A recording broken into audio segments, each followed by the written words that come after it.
All right, first and foremost, we give all praises, all honor, and all glory unto the Most High God, Yahweh.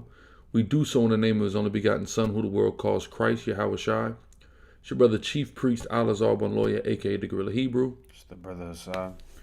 Coming back at y'all with another powerful Shabbat stream Sabbath class. Shabbat Shalom to all those that follow the lunar Sabbath. This is the 8th day of the 4th month of the Hebrew calendar. We give all praise, honor, and glory to Yahweh Bashem, Yahweh Shai, to be here. Let me know how the audio is sounding. Everybody, make sure y'all like, sub, and share. Like, sub, and share. Babu Shah. All praises to Yahweh Bashem, Yahweh Shai again.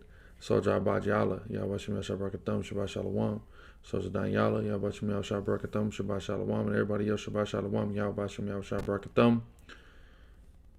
Getting ready to crack off this this Shabbat service, going into the Torah as well. So all praises to Yahweh Bashem, Yahweh Shai for that. Hope everybody cool.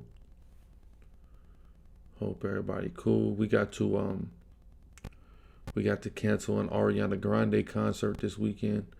Look for that footage in coming weeks. All praise Yahweh Bashem, Yahweh Shai.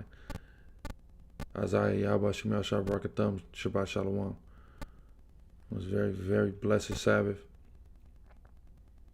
Glad to see y'all here, man. Glad to see y'all here. All praises, man. All praises.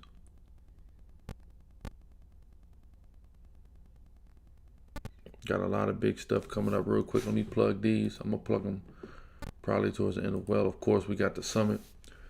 13th MASHARAH YASHARAHLA Hebrew Summit coming up July 11th to the 14th there in Chicago. Make sure y'all tap in for that. I got another event to plug real quick, though.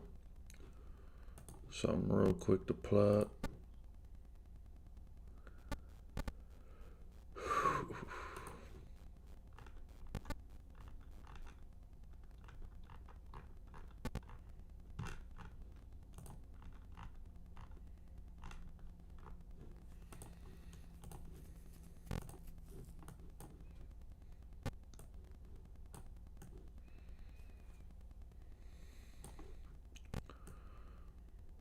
Coming to Houston next Sunday, June the 16th, will be at Minute Maid Park about 12 noon. This camp is not going to be super long. I'll be in town to actually do a brother's wedding.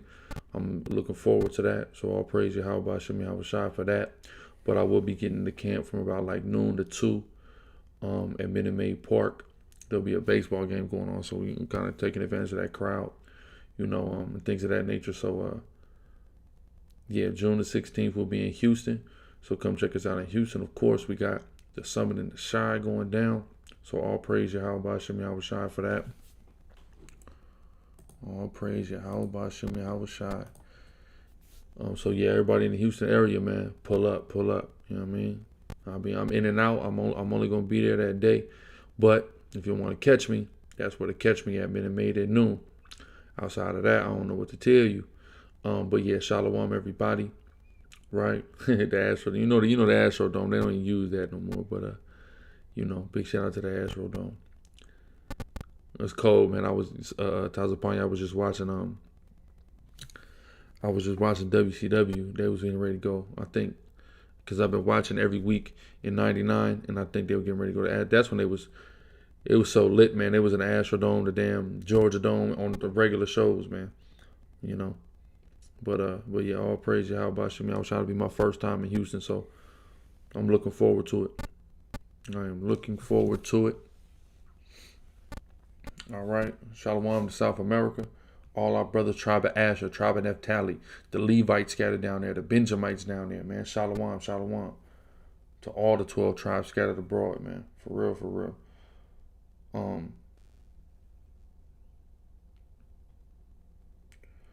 Getting ready to start this service, though, and then get into the Torah reading through the grace of Abanawi Yahweh Bashem Mashiach Yahweh Shai.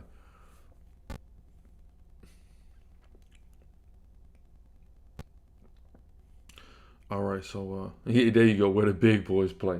All right, so what we're going to do now is rise and face the east. Anybody want to rise and face the east with us? We're going to rise and face the east and bring in the Shabbat. So let's do it. All right.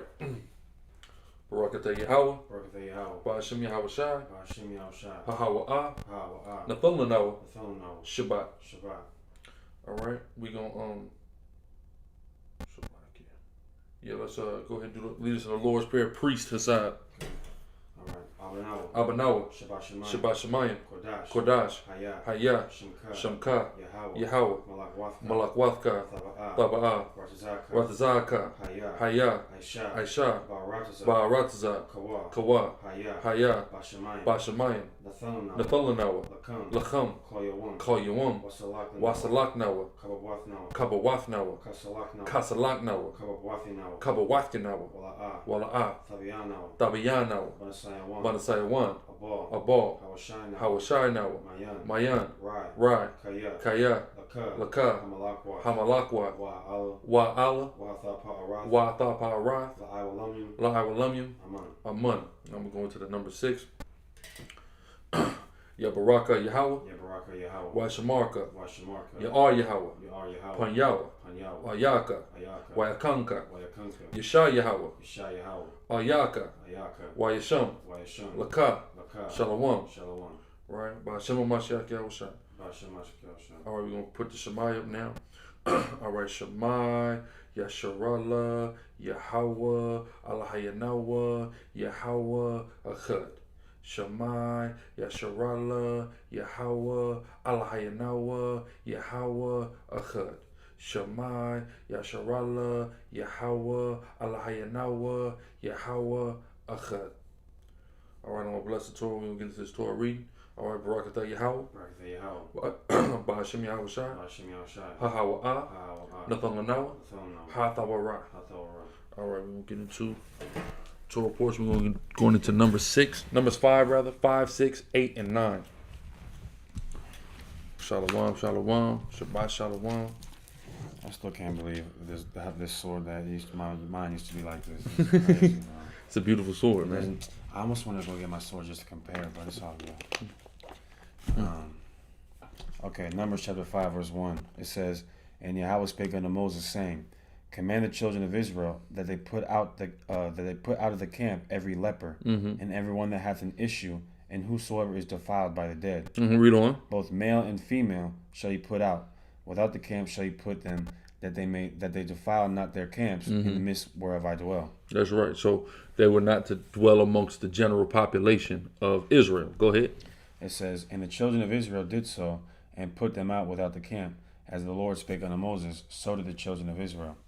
And the Lord spake unto Moses, saying, Speak unto the children of Israel, when a man or woman shall commit any sin that men commit, to do a trespass against Yahweh, and that person be guilty, then they shall confess their sin which they have done, and he shall recompense his trespass with the principal thereof, and add unto it the fifth part thereof." See that? So when you do something to somebody that causes you to owe somebody something, maybe you took something from somebody, you stole, whether it be money or goods or whatever, you restore the principal, meaning the full amount of whatever it is, and then you add an additional 20% to it, right?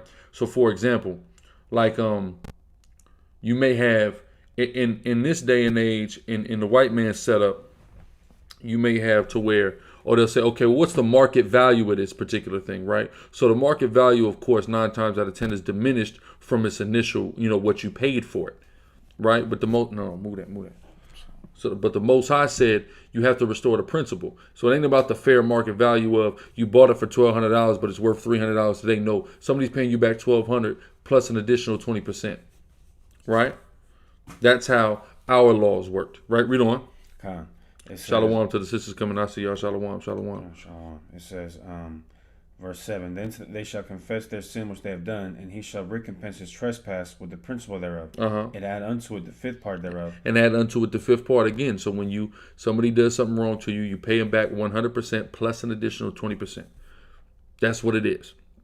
Okay, that's the only time where you see interest being placed on somebody in the Bible. We know it's wicked to say, okay, if I lend you $20, you got to pay me back 40. That's wrong. But if somebody takes something from you and you owe something, they do have to pay you back with interest, right? So read on. It says, and give it unto him against whom he hath trespassed. Uh-huh. But if the man have no kinsman to recompense the trespass unto, let the trespass be recompensed unto Yahweh, even to the priest. So basically, if there's not a person for you to pay this wrong back to, you give it to the priest. Okay? It say, matter of fact, read that part again. Come on. It says, but if the man have no kinsman to recompense the trespass unto, read on. Let the trespass be recompensed unto the Lord. Unto the Lord. It says, give it to the Lord, right? Give it to the Lord. Tells the point they can't super chat in here. We can't super chat in here no more. All right.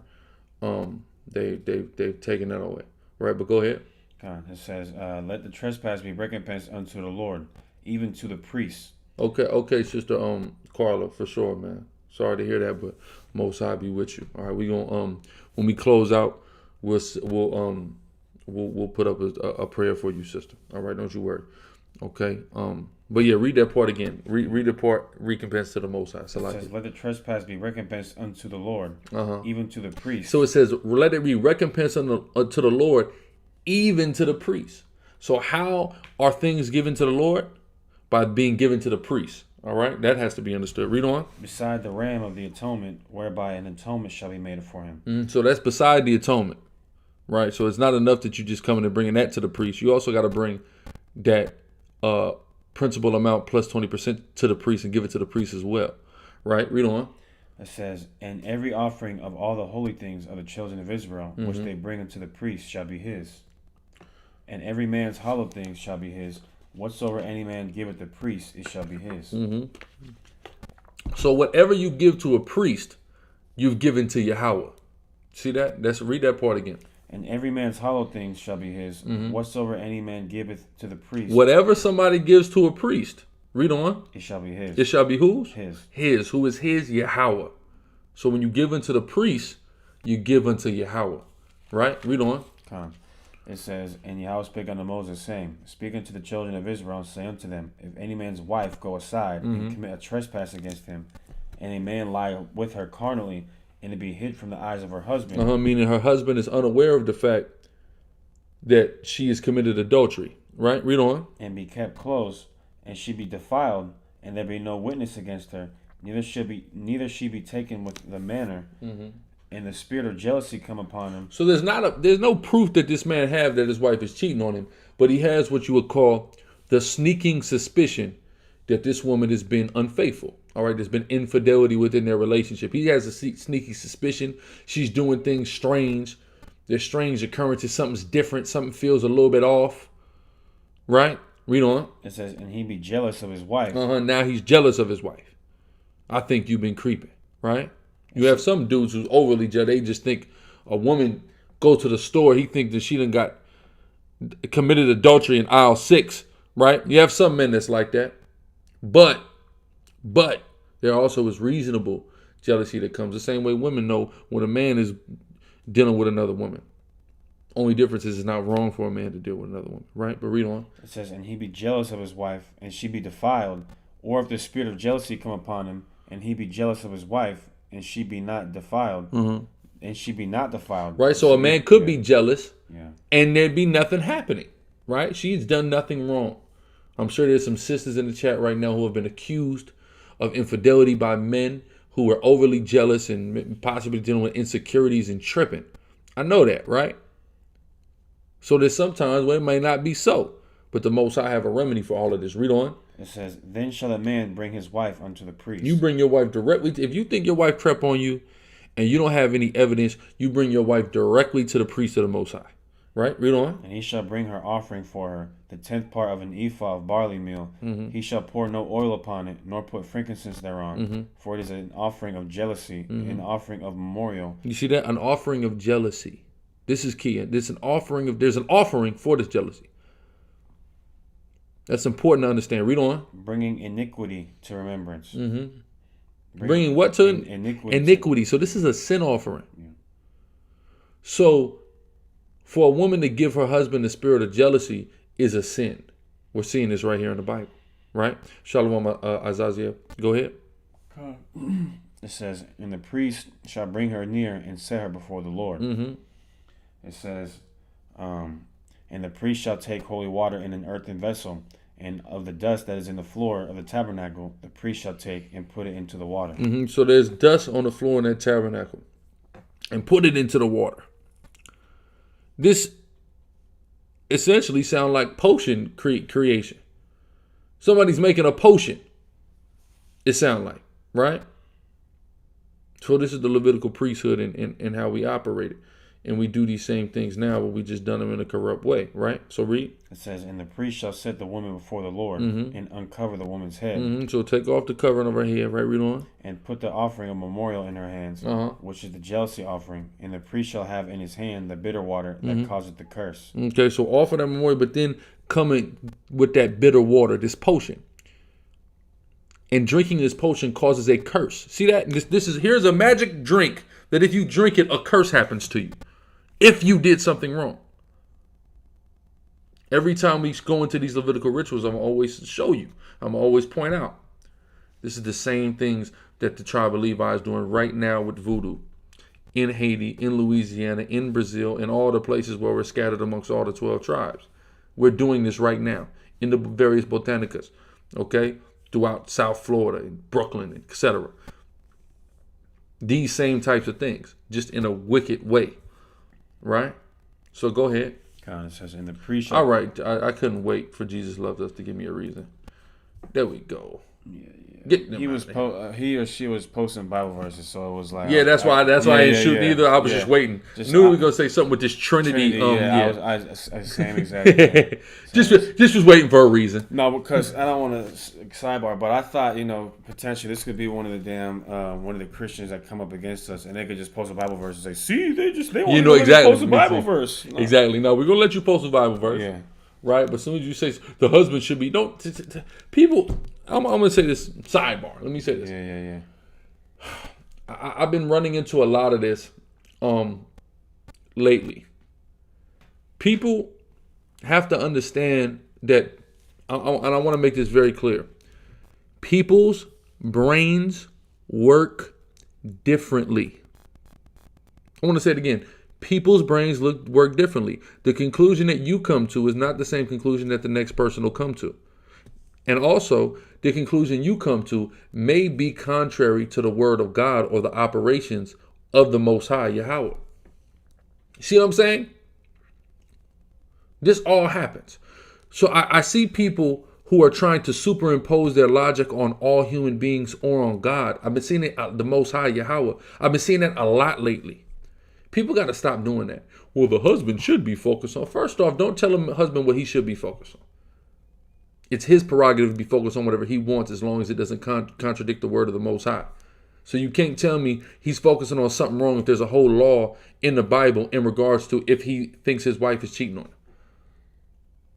See what I'm saying? Yeah, kind of. I mean, imagine if you think your wife is cheating on you, how it's not going to be too easy to focus on other things. It's going to be eating you up. Who's one flesh with you is cheating on you. It's a great point. Give me Proverbs 20 and 24 real quick. People it's been way too much superimposing going on, man. Stop doing it. The way you think and the way you're wired and made up is not the same as the next person. That is what makes you a unique individual. Now, you could come together with like-minded people, true. But even when you come together amongst like-minded people, y'all are not like-minded in all things. The one thing that you do have to be like-minded on is the judgment of the Most High, because it's what the Most High said. It's not about anyone's personal conviction. Right? So give me 20 and 24 in the book of Proverbs real quick. Proverbs 20 and 24. Man's goings are of Yahweh. Man's goings are of the Most High Yahweh. The way that your brain is wired and each individual in particular's brain is wired and the things that they do are all predetermined by the Most High God. They've been programmed like that by the Most High Yahweh. Man's goings are of Yahweh. Read on. How can a man then understand his own way? You can't even fully comprehend why you are made up the way you're made up. Why you come to the conclusion that you do. Why your logic functions in the way that it does. So how then can you, if you can't understand yourself, begin to fully understand other people and then begin to superimpose what other people should be doing? You got to stop that. We got to just deal with the word of the Most High and what it says. The only thing we should tell people they should be focusing on are the things in the Bible that the Bible encourages focus upon. Scripturally. See what I'm saying? Like the priest of the brother put, for jealousy is the rage of a man. If the man's jealous, he's going to be going crazy, man. So the Most High had a remedy for this. You can just bring her to the priest and we can get right to the bottom of it. Either you tripping or she's a whore. Yeah, that's it. Because, like the brother posted that scripture, who knows what a man is going to do if he's jealous and don't have a way. The Most High provided a way for the man to basically get that jealousy off him if he's right or if he's wrong. That's right. Instead of him, taking things into his own hands, and he could potentially be wrong. That's right. So now there's a for sure way of what to do. But and that goes back to the law of the Lord being perfect.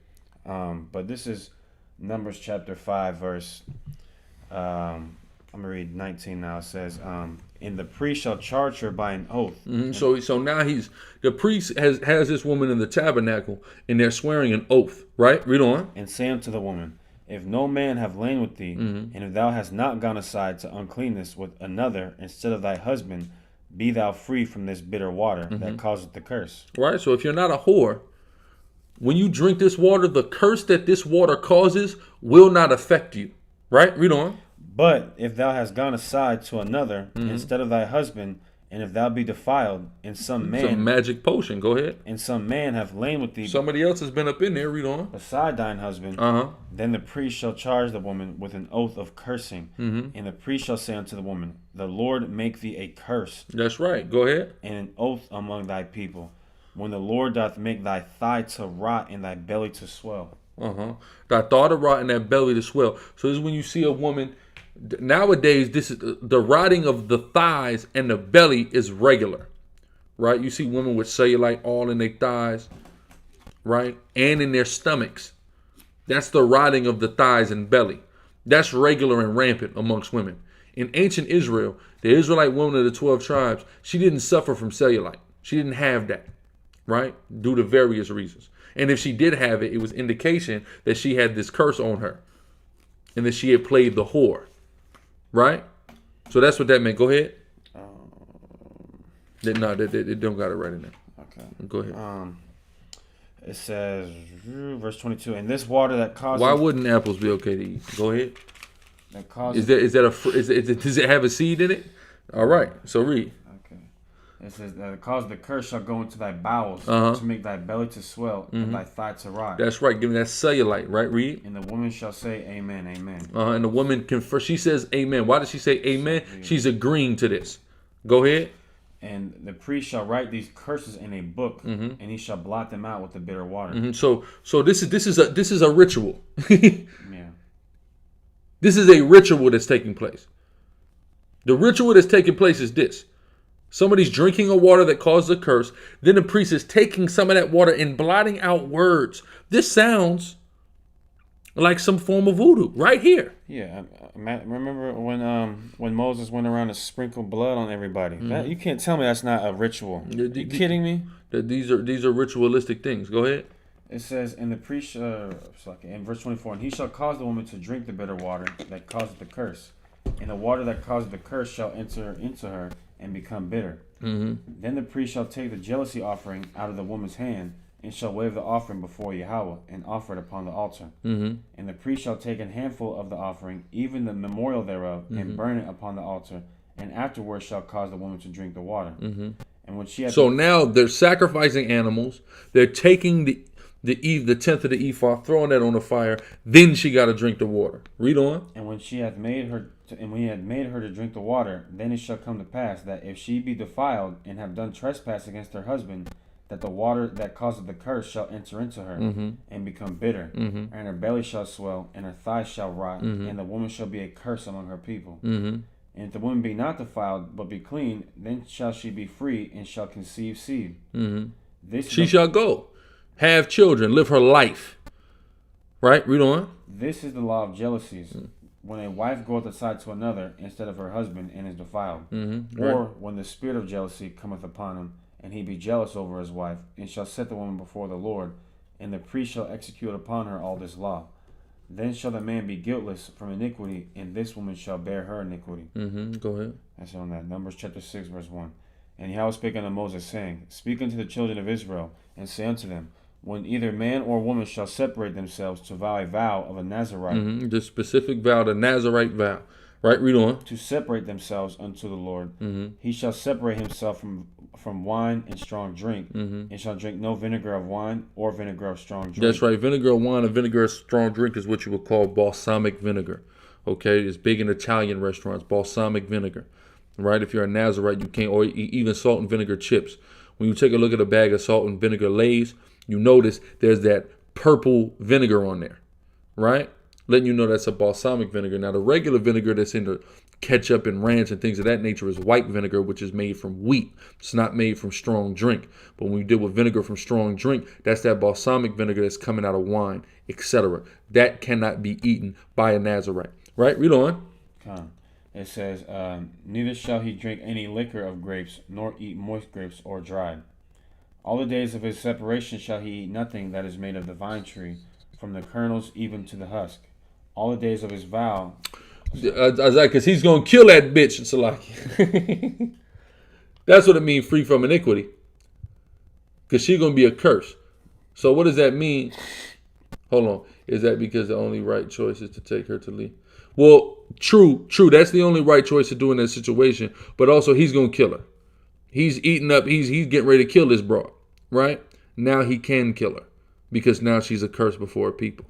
Now it's a proven fact that she's an adulteress. So now she gets put to death, right? He's not just sitting there harboring jealousy. You understand what I'm saying? Unfortunately, I gotta listen. Don't worry. I've been searching low and high for this potion. I'm getting ready to have this potion for the for the nation, man. We need it back. This is one thing we certainly need. But I'm going to Haiti, man. I'm gonna go there. I know we got it. I'm gonna go find that potion. Go ahead. Listen, bro. You're gonna see a bunch of sword. You're gonna get such a. We use that potion. You're gonna see some rotten bellies, man. The bellies is already rotten. Well, yeah. You freak. Okay. You know? Numbers chapter 6. Where are we at now?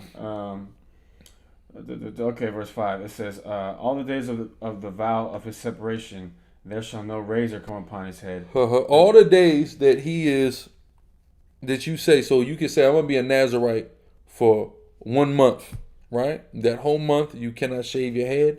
You cannot drink any wine and strong drink, as well as you can't go at any dead body. If it's a month, if it's a year, if it's 2 years, if it's 20 years, if it's lifetime. All the days of whatever time you vow to Yahweh to be separate, that's how you do it. Read on. It says, until the days be fulfilled in the which he separateth himself unto the Lord. He shall be holy, and shall let the locks of the hair of his head grow. He shall be holy and let the locks of the hair of his head grow. If it's not talking about dreadlocks, you can go to Sicarii Public Enemies right now and get the understanding on that. Go ahead. It's not dreadlocks. It's not some stinking dreadlocks. It says, verse 6, all the days that he separated himself unto the Lord, he shall come at no dead body. You're not supposed to go around dead people when you have the vow of the Nazarite. You stay away from dead people. Okay? No, I see dead people, 6 cent stuff going on.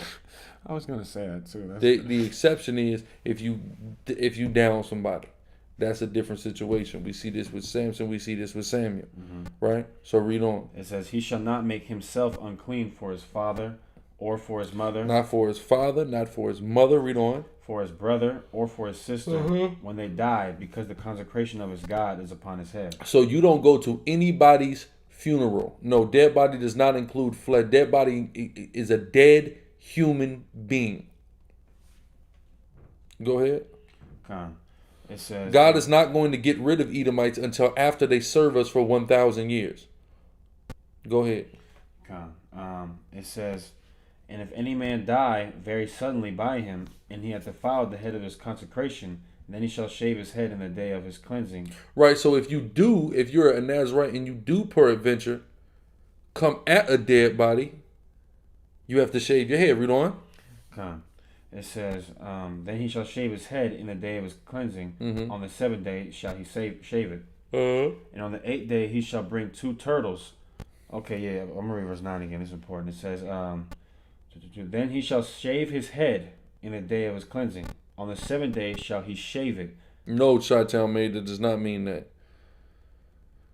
Yeah, men are not supposed to shave their heads bald. That doesn't mean you can't cut your hair.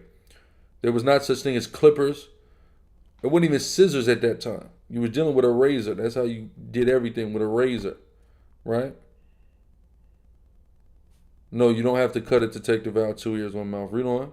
It says after he shaves, this is what happens. And on the 8th day he shall bring 2 turtles or 2 young pigeons to the priest. And this is what we see Paul do in Acts, right? Go ahead. It says, to the door of the tabernacle of the congregation. And the priest shall offer the one for a sin offering, and the other for a burnt offering. Why are these offerings being offered? Because your vow has been broken because you came out of dead body, while you vowed to the Most High you wouldn't.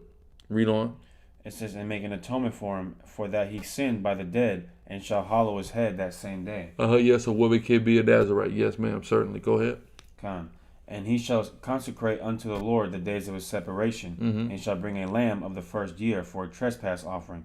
But the days that were before shall be lost, because his separation was defiled. So basically, you have to start over. So if you said, listen, I'm going to be a Nazarite for 5 years, and 2.5 years into your Nazarite vow, your vow gets defiled by somebody just drops dead in front of you or something to that effect. What then has to happen is you start your whole thing over.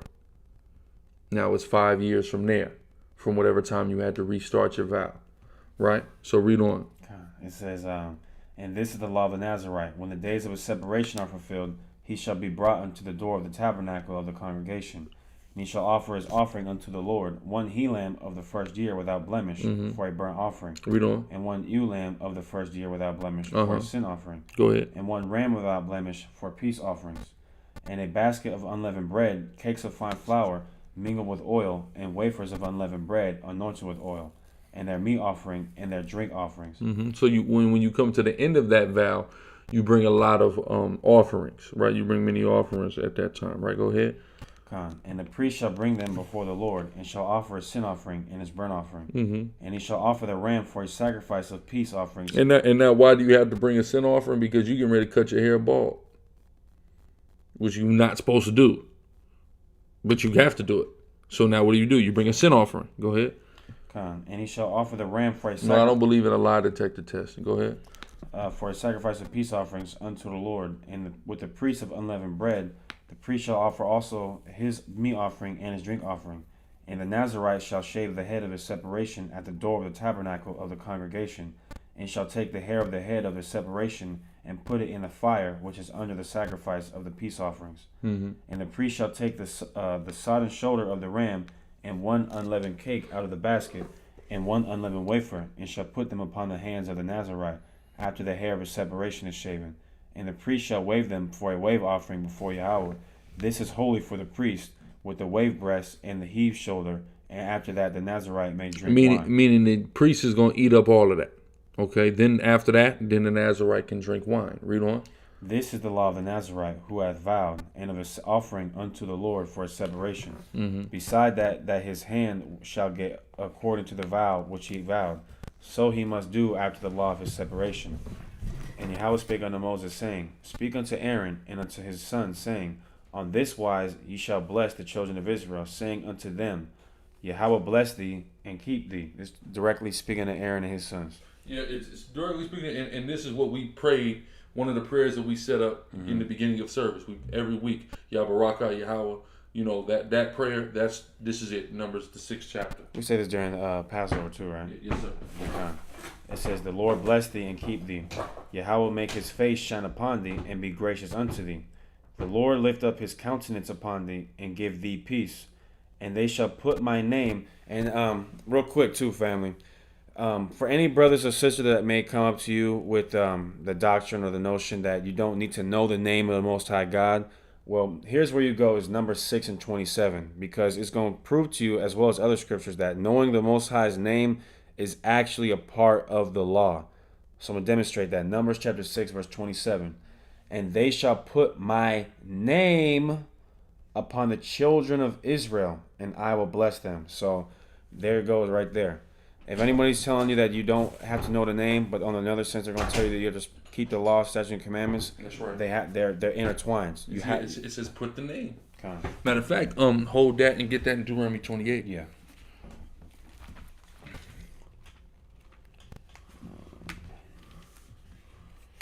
Yeah, there's no law in the Bible that says you can't drink liquor or wine. We see people consuming this throughout the Bible. We also see the condemnation of alcoholism in the Bible, so there's a certain balance to it. But those who take the vow of the Nazarite cannot drink, okay? Drink responsibly, like the Captain Morgan ad tells you. 28 is toward the end. Yeah. Oh, yeah. It's, because this is Deuteronomy Good 28. precept. Go ahead. Deuteronomy chapter 28. I want to say, hold on. I know where it's at.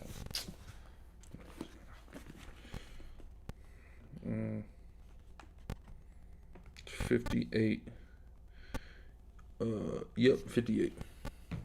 Deuteronomy 28:58. If thou wilt not observe to do all the words of this law, If you don't observe to keep the law, read. that are written in this book, that thou mayest fear this glorious and fearful name, And you have to fear the name, read. Yahweh thy power. A part of the reason the curse come upon you is not for fearing the name. So how can you say you're going to keep the law and escape the curses when a part of the reason you under the curse is for not fearing the name without knowing and or fearing it? If you don't know the name, you can't fear it. See? So that don't even make no sense. So the knowing the name and putting respect on the name is intertwined within the law, so there is no law without the name, right? So go ahead. How you gonna follow the law of God, the law of a God, and not know the God's name? Yeah. Ridiculous, right? Go ahead. Yeah. So whose law do you keep? Yes, weed can be eaten, drinking, etc. Right? So go ahead. Don't smoke no weed, man. Yeah, whatever you doing, smoke. Don't smoke weed. Or as Stephen A. Smith, smoke weed. Numbers chapter 7 verse 1. And it came to pass on the day that Moses had fully set up the tabernacle and had anointed it and sanctified it and all the instruments thereof, both the altar and all the vessels thereof, and he had anointed them and sanctified them. Where we at? Number 7. We're not reading 7. We'll go to 8. Okay. 8 and 9. Numbers chapter 8. It says, And Yahweh spake unto Moses, saying, Speak unto Aaron, and say unto him, When thou lightest the lamps, the 7 lamps shall give light over against the candlestick.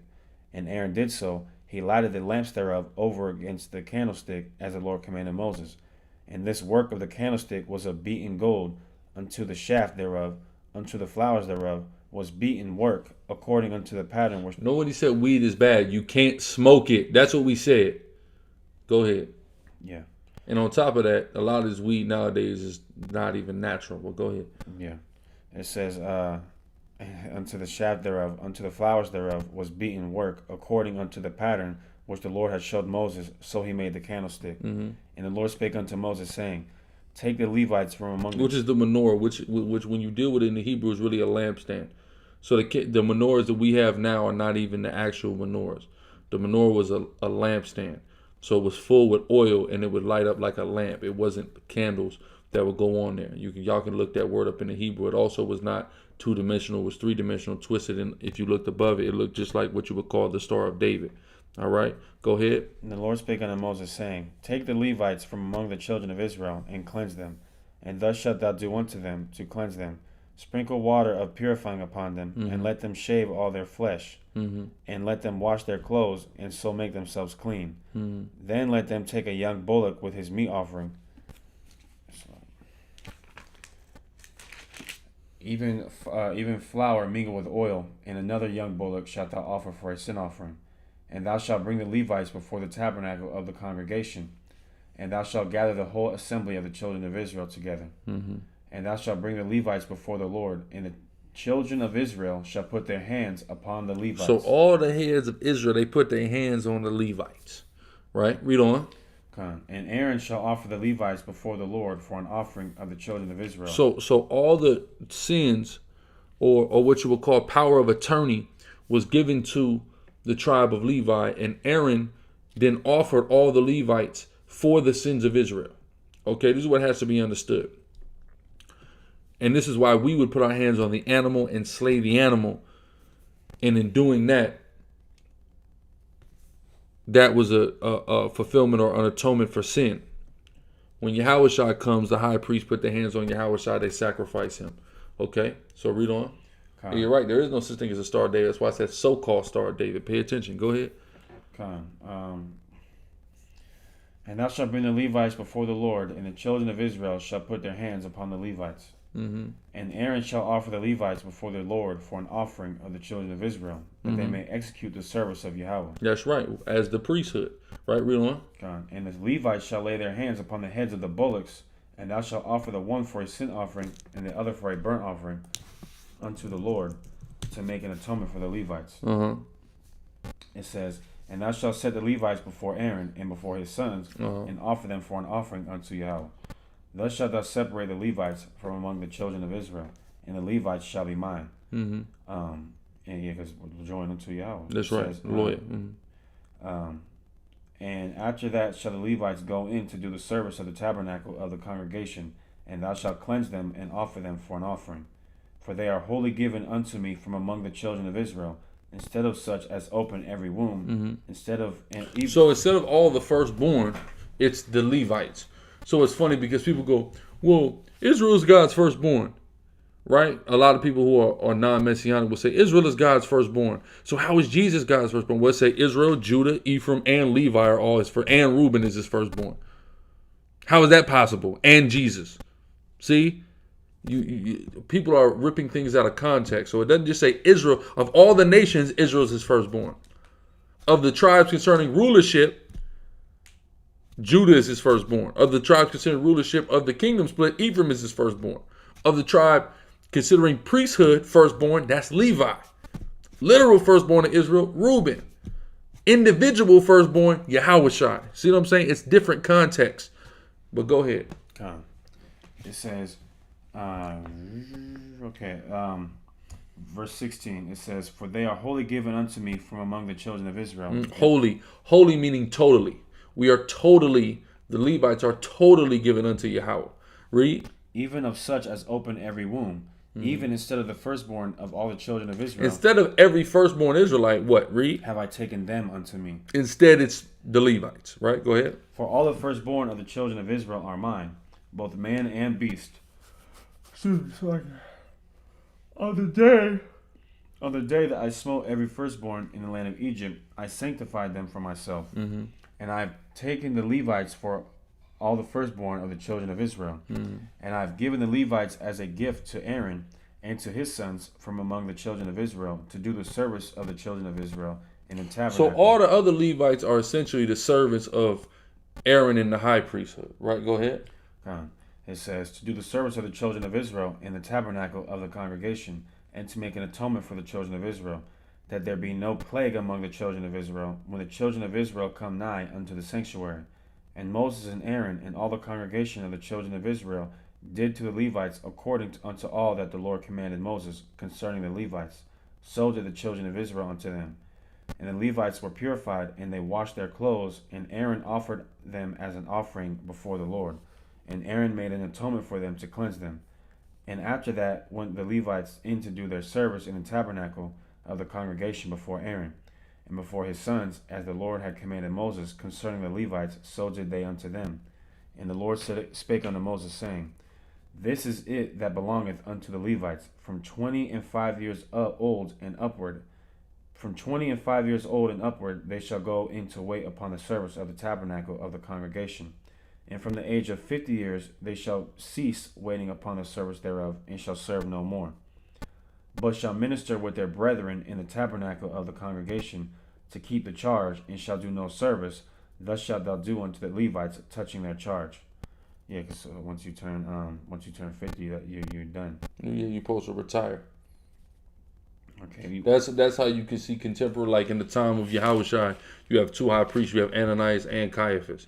Why? Because Ananias is still alive, but technically his service is over. Caiaphas is the active high priest, but it's not like a king. Like a king is a king until he dies. A high priest is only a high priest for a certain time. So he's still high priest, but you have an acting high priest, which is Caiaphas. Just like president. The president, exactly, Yeah, in the spirit. Jimmy Carter is here. He's huge in Georgia. If you see Jimmy Carter, they're still gonna call him Mr. President. Right. As long as even though he's not active president, because he was the president, he's still Mr. President. That was you learn about that in like middle school when they teach you about American history. I believe that's seventh grade.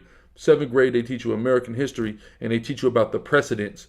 So there was president precedents, right, that were started by George Washington, and that was that Mr. President was the title that you call the president, and you call him that until he dies, Mr. President. Same way like with the high priest. You're a high priest until you die, period. Even if you're not acting. If you're 70 years old, you're no longer serving in the temple. There's a younger priest that's risen up, and he's serving in the temple. Guess what? You're still reckoned as a high priest, right? But go ahead. Okay, Numbers 9, right? Oh, no, yeah. Okay, Numbers chapter 9, verse 1. It says, and Yahweh spake unto Moses in the wilderness of Sinai in the first month of the second year, after they were come out of the land of Egypt, saying, let the children of Israel also keep the Passover at his appointed season. In the 14th day of this month at even ye shall keep it in his appointed season, according to all the rites of it, and according to all the ceremonies thereof shall ye keep it. And Moses spake unto the children of Israel that they should keep the Passover. And they kept the Passover on the 14th day of the first month at even in the wilderness of Sinai, according to all that the Lord commanded Moses, so did the children of Israel. And there were certain men who were defiled by the dead body of a man, that they could not keep the Passover on that day. And they came before Moses and before Aaron on that day. And those men said unto him, we are defiled by the dead body of a man. Wherefore are we kept back, that we may not offer an offering of Yahweh in his appointed season among the children of Israel? And Moses said unto them, stand still, and I will hear what the Lord will command concerning you.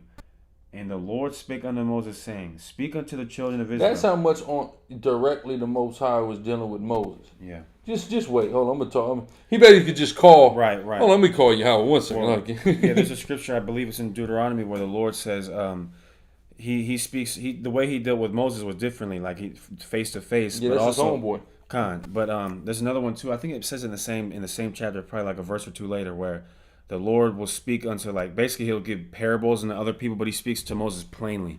Like he just puts it, okay, this is. He just called Moses, call him on the phone, and they just have a conversation. Yeah. Essentially. Yeah, like when he comes to the prophets, he showed the prophets a vision. Yeah, there's a woman, and the woman has a scar on her face. You know what I'm saying? He didn't do that to Mo. No, just because, Moses just seen everything. Yeah. He saw the city girls. He saw Cardi B. Yeah. He saw these men being homeless. He saw the men that was down here in South Beach dealing with the light of Zion. Yeah. All right, go ahead. Yeah. Numbers chapter 12, verse 6. And he said, hear now my words. If there be a prophet among you, I, the Lord, will make myself known unto him in a vision, and will speak unto him in a dream. Like you see, when you read about in the Bible, it says in a vision of the night. And they'll have like you read in Revelations where it says there's a dragon with 7 heads and 10 horns. Moses didn't have to see a dragon with 7 heads and 10 horns. He just saw the white man. He just saw the white man. It says, my servant Moses is not so, who is faithful in all mine house. With him will I speak mouth to mouth, even apparently, and not. And good point, Isaiah. Yes, that's a parallel between him and Yahweh Shai. Them the only two people that he really just dealt with, like just plain like that. Yeah. But go ahead. It says even apparently, and not in dark speeches. Even apparently. Yeah. Go ahead. Yeah, and you read in the NLT, it says not in riddles. It says not in dark speeches. In the similitude of the Lord shall he behold. Wherefore then? Okay, that's it on that. Because this goes into Miriam. Remember when she tried to speak out against Moses for having... Exactly. Like, yeah, you had a dream, Miriam. Okay, cool. This dude, he didn't have no dream. Yeah. He called me. We talked. Right. I gave him all... I spoke it to him plain. Yeah. All right? He's got it. Right. Yeah. There's no need to interpret.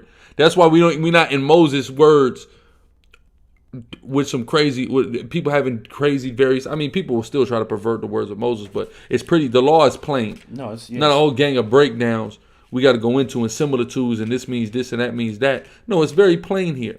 Most you got to do is just go into the Hebrew and maybe show a parallel between Leviticus and Deuteronomy, Numbers and Deuteronomy, Exodus and Deuteronomy, etc. Yeah. To just show that how it's restated, maybe rephrased a little bit to give clarification. But there's no marvelous, mysterious breakdowns right here. Yeah, right, which also destroys the concept that Moses is the author of Job, right? Because some people say Job was a parable that was written by Moses, but Moses did not deal parabolically. Right. He was not dealt with parabolically, nor did he deal parabolically. Everything is plain in Moses, right? So read. Well, it says, matter of fact, it says in Job, in a dream, in a vision of the night, that the Lord. Exactly, he's dealing with that. Yeah, that's a good point. Great point. So that directly cuts that. Numbers 9 and verse 10. Speak unto the children of Israel. Verse 9. Numbers 9 and 9. And Yahweh spake unto Moses, saying, Speak unto the children of Israel, saying, If any man of you or of your posterity shall be unclean by reason of a dead body, or be in a journey afar off, yet, hold on, wait a minute, or be in a journey afar off, he shall keep the Passover unto the Lord. Ooh, in a journey afar off. He's far away. Go ahead. The 14th day of the second month at even they shall keep it, and eat it with unleavened bread and bitter herbs. They shall leave none of it unto the morning, nor break any bone of it. According to all the ordinances of the Passover, they shall keep it. Mm-hmm. And this is something I wanted to say a little bit earlier. It's through the Spirit that this happened, though. So, the law is very plain. The only thing that's like deep-ish in the law is like in the New Testament or later in the Bible, how it'll like reference, and it'll be like we just read in Numbers 8, how that's applicable to Yahushua. That's about as deep as it really gets. Mm-hmm. But the reason why I brought that up is it says the Passover, what you're talking about when it says the Passover, in this context, talking about the Passover lamb. The lamb itself is called the Passover. Exactly, that's right. And it says they're not supposed to break a bone of it. They're just like when the Christians go, see, Christ is our Passover. Yeah, the lamb of it. Exactly. The lamb it doesn't replace the feast. He's the lamb. Yeah, and that's why this had to happen. And guess what? He's the lamb, yet he still had the Passover feast and looked at everyone and said, take this and eat this in memory of me. So you still keep it, but you keep it also not just with Egypt in mind, but also with Yahushua in mind. That's a cold and profound point in the spirit. Yep. This is John 19:34. It says, but one of the soldiers with a spear pierced his side, and forthwith came there out blood and water. And he that saw it bear record, and his record is true, and he knoweth that he saith true, that he might believe. For these things were done. I should have read verse 33. Okay, verse 33, then I'm going to jump to the point. It says, but when they came to Yahushua and saw that he was dead already, they brake not his legs. I'm going to jump to verse 36. For these things were done, that the scripture should be fulfilled. A bone of him shall not be broken, because he's the Passover. He's the Passover lamb. And you're not supposed to break a bone of the Passover lamb. That's right.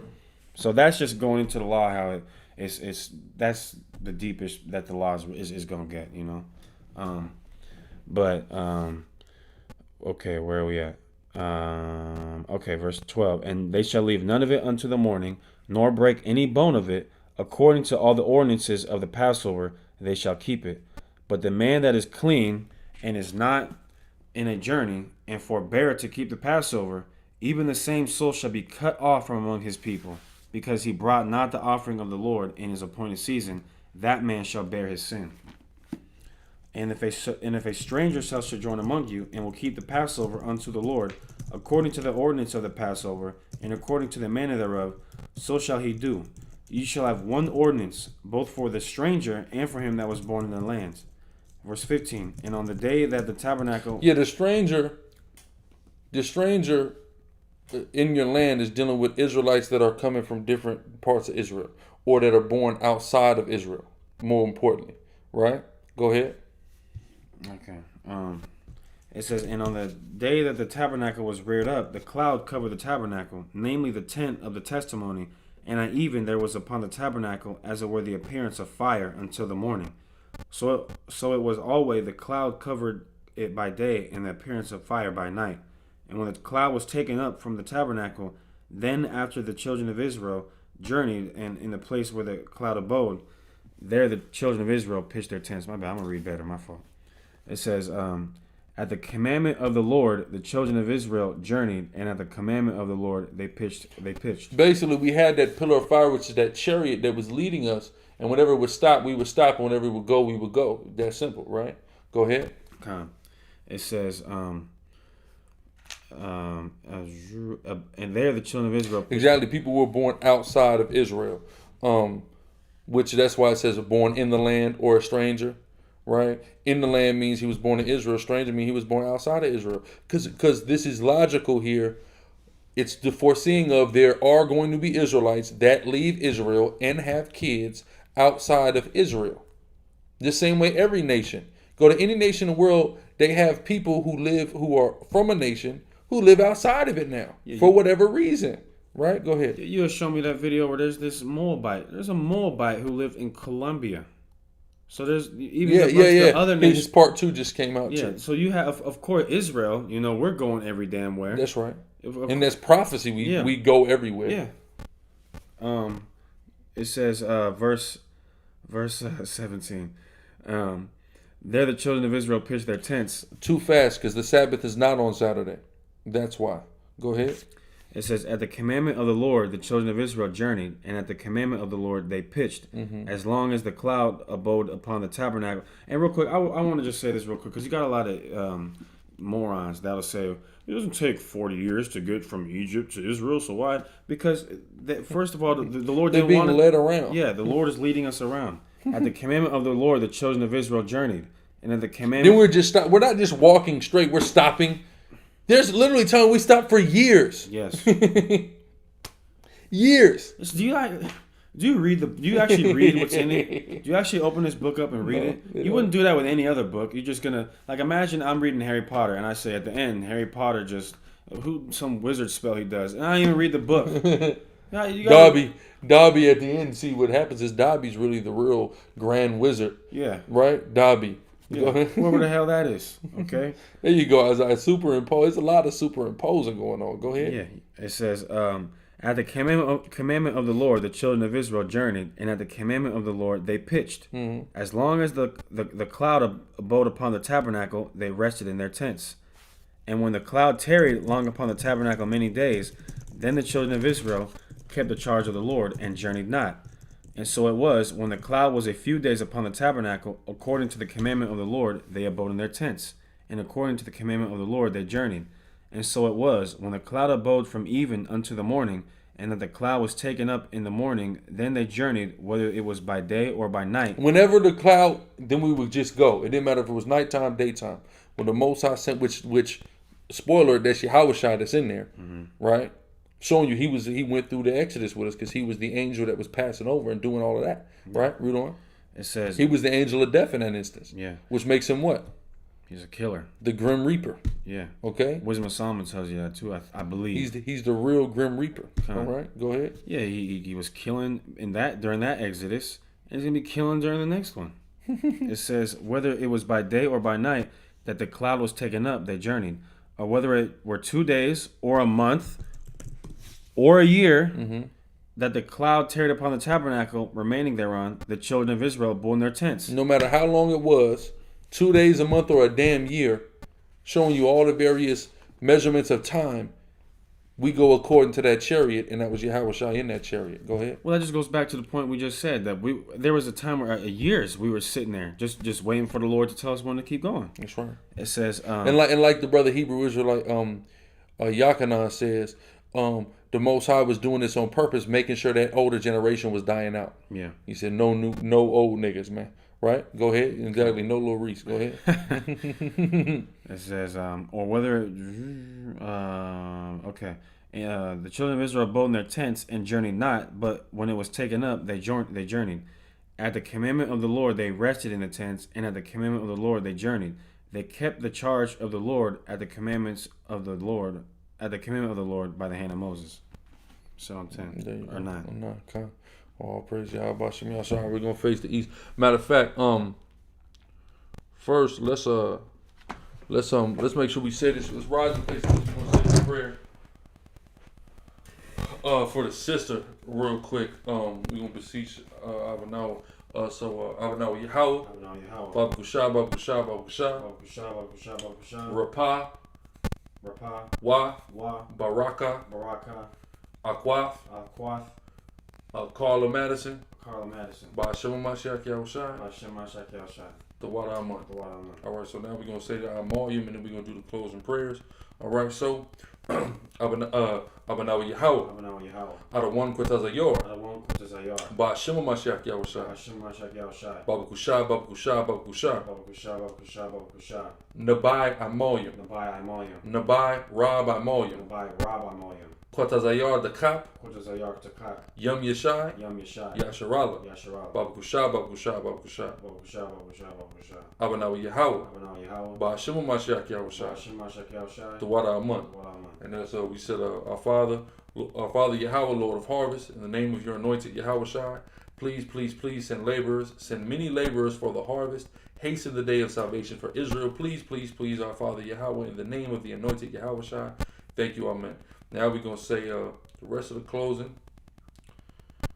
Okay, we'll give thanks and then put the curses up. All right, so the water Yahweh. The water Yahweh. Ba'ashem Mashiach Yahushua. Hashem Mashiach Yahushua. Barakah. Barakah. Shabbat. Shabbat. All right, now we're going to put the curses up. All right, Yahweh. Yahweh. Ba'ashem Yahushua. Hashem Yahushua. Shalak. Shalak. Rayam. Rayam. Wa. Wa. Anashim. Anashim. Wa. Wa. Abajim. Abajim. Wa. Wa. Haragim. Haragim. Wa. Wa. Mashapayim. Mashapayim. Alkol. Alkol. Adawamyam. Adawamyam. Wa. Wa. Gawayam. Gawayam. Wa. Wa. Ayabim Nawa. Ayabim Nawa. Babakusha. Babakusha. Babakusha. Babakusha. Babakusha. Babakusha. Yahweh. Yahweh. Ba'ashem Yahushua. Hashem Yahushua. The water Aman. The water Aman. All right, so that brings the conclusion of this Shabbat service. No problem, sis. That brings us conclusion to this Shabbat service. Then we give all praise, honor, and glory to Yahweh, Ba'ashem Yahweh Shai. Look out for later today. We'll be doing our Yasar class, which will be the finale of the Viva YASHARAHLA series this evening on Sicarii, Public Enemies. Look forward to upcoming live classes, Mondays, Tuesdays, Situation Rooms, and premiere on Thursday, Saturday, Friday, all on Sicarii Public Enemies. As of right now, on this channel, you will get a few videos, but for the most part, it'll be the Shabbat service on a weekly basis live right here. So make sure y'all subscribe to Public Enemies because the majority of the video traffic is going to be coming from there until further notice. Sicarii Public Enemies. So again, all praise to Yahweh Ba'ashem Yahushua and Shabbat Shalom Yasharahla. Shabbat Shalom.